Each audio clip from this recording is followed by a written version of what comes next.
ये मेरा दायित्व बनता है कि मैं भी आपको इसके बारे में अवगत कराऊं। तो मैं सबसे पहले आपका स्वागत करता हूं। प्रयागराज मेले की दृश्य आपने देखा होगा। प्रयागराज सिटी की कायाकल्प करने का जो कार्य अब तक हुआ है, ये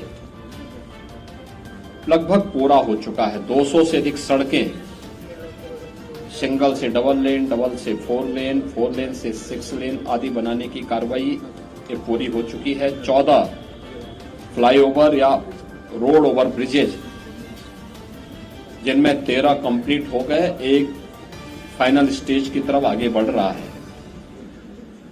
ये तो सिटी के अंदर अन्य सुंदरीकरण के तमाम कार्य किए गए हैं और सिटी के अंदर यह भी व्यवस्था की गई है कि रेलवे स्टेशनों पर होल्डिंग एरिया भी हो, उसके बाहर व्यवस्था की गई है, जिससे जो भी श्रद्धालु आए उन सब के लिए स्टेशन पे व्यवस्था है, ठीक, नहीं तो बाहर, नहीं तो उसके बाहर प्रशासन भी किया, रेलवे ने भी और जिला प्रशासन ने भी इसकी व्यवस्था को युद्ध स्तर पर आगे बढ़ाने का काम किया है।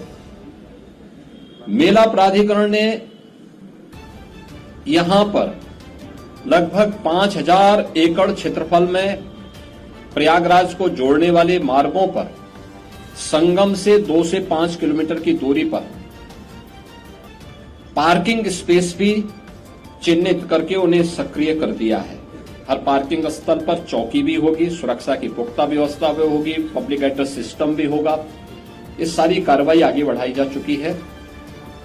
पेंटोन ब्रिज पहली बार हम लोगों ने इनकी संख्या 2019 में बढ़ाई थी, जो 22 तक पहुंची थी। इस बार महाकुंभ को देखते हुए 30 पेंटोन ब्रिज बनाए जा रहे हैं, जिनमें 28 बनकर के तैयार हो चुके हैं। तो अगले 3-4 दिन के अंदर वो भी बनकर के तैयार होंगे। 12 किलोमीटर का अस्थायी घाट यहां पर तैयार किया जा रहा है और लगभग वे सभी तैयार हैं। कुछ पक्के घाट बनाए जा रहे हैं। अरेल की ओर एक पक्का घाट बन रहा है, अगले 2-3 दिन के अंदर उसको भी कंप्लीट कर लिया जाएगा। चेकर्ड प्लेट यहां पर लगभग 530 किलोमीटर के दायरे में ये सब बिछाई जा चुकी है और इसी प्रकार से शुद्ध पेयजल लोगों को उपलब्ध हो सके, श्रद्धालुओं को उपलब्ध हो सके, संतों को उपलब्ध हो सके, इसके लिए भी 450 किलोमीटर की शुद्ध पेयजल की लाइन भी यहां बिछाई जा चुकी है। मेला अपना एक शेप लगभग ले चुका है कि वो संस्थाओं को आना, बाकी ये संस्थाएं आ रही हैं। 7000 से अधिक संस्थाएं अब तक आ चुकी हैं। 1.5 लाख से अधिक टेंटेज की व्यवस्था मेला प्राधिकरण ने यहां के लिए किया है और यह कार्यक्रम युद्ध स्तर पर आगे बढ़ रहा है और लोगों में उत्साह है। देश और दुनिया प्रयागराज कुंभ में आने के लिए उत्सुक है। उत्तर प्रदेश और देश के इस सबसे बड़े आध्यात्मिक और धार्मिक समागम को अपनी आंखों से देखना चाहता है। 144 वर्ष के बाद महाकुंभ का यह मुहूर्त आ रहा है और इस महा समागम का साक्षी देश और दुनिया बनना चाहता है। इसके लिए हर प्रकार की व्यवस्थाएं डबल इंजन की सरकार ने, केंद्र और राज्य सरकार ने मिलकर के, यहां पे प्रशासन और पुलिस ने मिलकर के, मेला प्राधिकरण के साथ मिलकर के इन सभी कार्यक्रमों को युद्ध स्तर पर आगे बढ़ाने की तैयारी की जा रही है और जनवरी प्रथम सप्ताह तक संस्थाएं भी आ चुकी होंगी, तैयारियां पूरी हो चुकी होंगी। 13 जनवरी को पौष पूर्णिमा की पहला स्नान यहां पे संपन्न होगा। मकर संक्रांति 14 जनवरी को दूसरा स्नान यहां पे होगा, जो अमृत स्नान भी होगा, जिन्हें साई स्नान कहते थे। 29 जनवरी मौनी अमावस्या, ये मुख्य स्नान में से एक है, जिसमें सबसे ज्यादा भीड़, हमारा अनुमान है कि 6 से लेकर 8 करोड़ श्रद्धालु यहां पर उस दिन आएंगे और उस स्नान में, यहां पे अमृत स्नान में सहभागी करेंगे। यह एक बड़ा आयोजन कुंभ का होगा और एक बहुत पवित्र मुहूर्त भी होगा।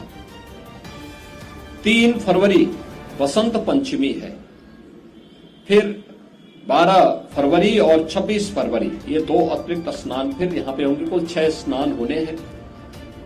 मुख्य स्नान के दिन कोई भी प्रोटोकॉल नहीं होगा। पूज्य संतों के लिए, श्रद्धालुओं के लिए यहां पे स्नान की व्यवस्था के लिए सभी लोग लगेंगे। सभी स्नान पर संतों के स्वागत के लिए, श्रद्धालुओं के अभिनंदन के लिए सरकार के स्तर पर, मेला प्राधिकरण के स्तर पर पुष्प वर्षा की व्यवस्था भी रहेगी और उसके लिए हम लोग पूरी तैयारी कर रहे हैं, क्योंकि ये दुर्लभ संजोग है। उस दुर्लभ संजोग के साक्षी बनने के लिए देश और दुनिया से जो भी श्रद्धालु आएगा उसको उस प्रकार का अवसर मिलना चाहिए। प्रकृति और परमात्मा की कृपा से, भगवान प्रयागराज की कृपा से, द्वादश माधव की कृपा और मां गंगा और मां यमुना की कृपा से ये पूरे कार्यक्रम सकुशल संपन्न हो। आज इस दिवस से मैंने यहां बैठक की है, पूजा भी की है और आप सबके सहयोग से इस पूरे आयोजन को पूरी भव्यता के साथ यहां पे आयोजित करने का गौरव यहां पे डबल इंजन की सरकार को प्राप्त होगा, प्रयागराज मेला प्राधिकरण को प्राप्त होगा और प्रयागराज वासियों को प्राप्त होगा।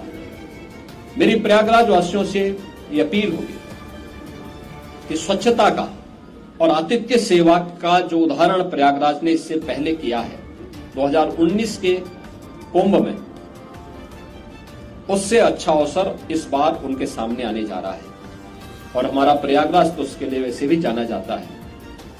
तो आतिथ्य सेवा के साथ साथ स्वच्छता का एक उत्कृष्ट उदाहरण प्रयागराज प्रस्तुत करेगा। इस विश्वास के साथ मैं वर्ष 2025 की अपनी मंगलमय शुभकामनाएं पूरे प्रदेशवासियों को देता हूं।